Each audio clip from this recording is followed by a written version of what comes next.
Como é habitual às segundas-feiras, contamos com a presença e o comentário de Marta Gaudêncio, do Pedro Raposo e Associados. Marta, muito bom dia. Obrigada pela sua presença aqui neste Primeira Hora.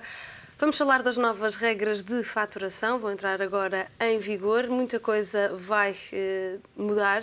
O que é que muda, sobretudo, no que toca às medidas de controlo da emissão de faturas?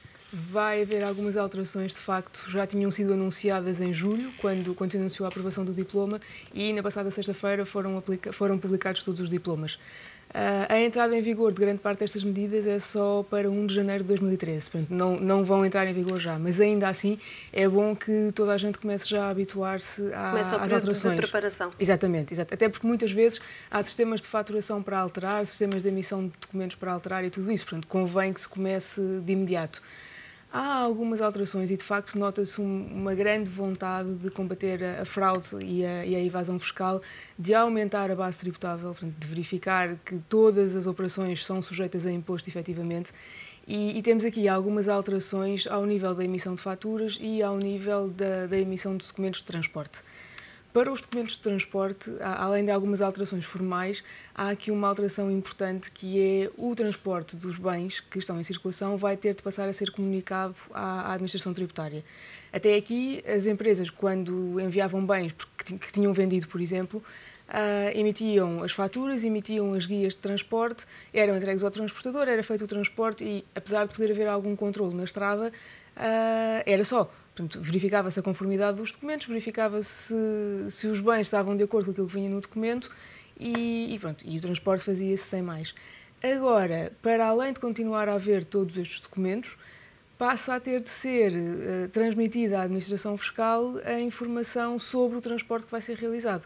Portanto, começa a ser muito mais fácil controlar as faturas e os bens que estão em circulação.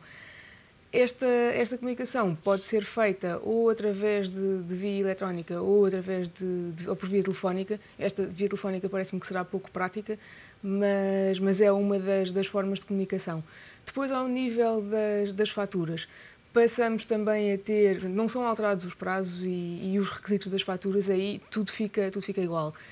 Mas temos, por exemplo, a substituição de um documento que agora passa a chamar-se nota de devolução. Portanto, se uma empresa vender um conjunto de bens e alguns forem devolvidos, até que emitia uma nota de crédito, agora, para acompanhar os bens, passará a emitir uma nota de devolução. E temos também algumas questões ligadas à documentação e, enfim, não aos prazos.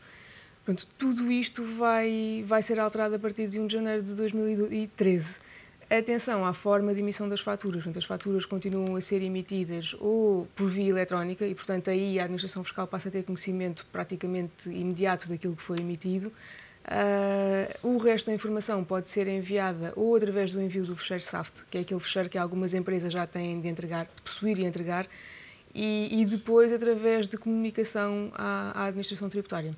Mas isto são regras, sobretudo, no que diz respeito à emissão das faturas. Mas como é que pode haver a garantia de que estas realmente são emitidas? Bom, isso é mais difícil a ver.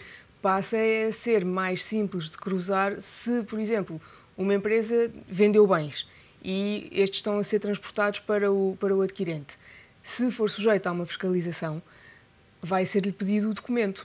E aí, se aquilo que está na fatura não combinar com aquilo que está no documento de transporte, é óbvio que a empresa não faturou alguns bens. Portanto, claro que ao nível das grandes empresas, as obrigações de faturação já existiam. Aliás, para todas as empresas as obrigações já existiam. Para as grandes empresas, normalmente há mais cumprimento, porque há uma série de outros documentos, como estes de transporte, que levam ao cruzamento de dados. E, portanto, faz com que seja mais certo ou com que seja, de facto, emitida a fatura. Nunca podemos garantir que todas as empresas emitem faturas e isto passa sobretudo com empresas mais pequenas.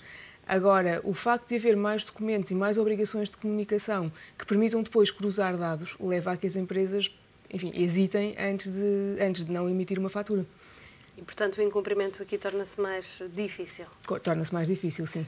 Marta, também há novas regras de desconto do IVA, há inclusive um incentivo fiscal para pessoas singulares. Como é que vai funcionar? Já aqui há uns tempos falámos deste incentivo, como é que vai funcionar? Exatamente. Bom, falámos há uns tempos e agora foi aprovado, portanto agora podemos falar com mais informação, com mais detalhes. Lá está, esta é uma medida que aqui sim vai fazer diferença, ou poderá fazer diferença, relativamente às empresas mais pequenas que muitas vezes não passam fatura. Portanto, esta medida, tal como tinha sido anunciado, vai incidir sobretudo sobre 4 setores. Portanto, o setor da reparação de veículos automóveis, reparação de motociclos, cabeleireiros e depois restauração, alojamento, que são setores em que tradicionalmente os consumidores não pedem fatura. Não pedem porque não lhes serve de nada. Quer dizer, se uma entidade for sujeito passivo de IVA e depois for faturar aquele valor, ainda faz sentido que peça a fatura. No mais, quer dizer, qualquer pessoa singular de IRS, por exemplo, qualquer um de nós, muitas vezes vai a um restaurante e não se lembra de pedir a fatura. Ou dispensa mesmo. Ou dispensa mesmo, exatamente. Exatamente. Para evitar que isto aconteça e, portanto, para garantir que as entidades que trabalham nestes setores de atividade são corretamente tributadas, cria-se este mecanismo. Este mecanismo vai permitir deduzir também só a partir de 2013. Portanto, apesar de estar a ser publicada agora a legislação, é só a partir de 1 de janeiro de 2013 que é possível beneficiar. Vai permitir deduzir 5% do IVA suportado por qualquer pessoa singular até um limite de 250 euros. Obviamente que isto implica a realização, para atingir o limite, implica a realização de despesas de valor já avultado.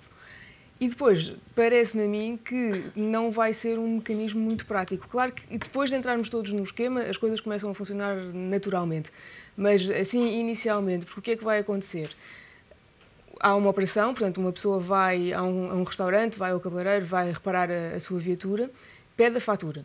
A fatura vai ter de identificar o seu NIF, o número de identificação fiscal, e ter todos os outros dados.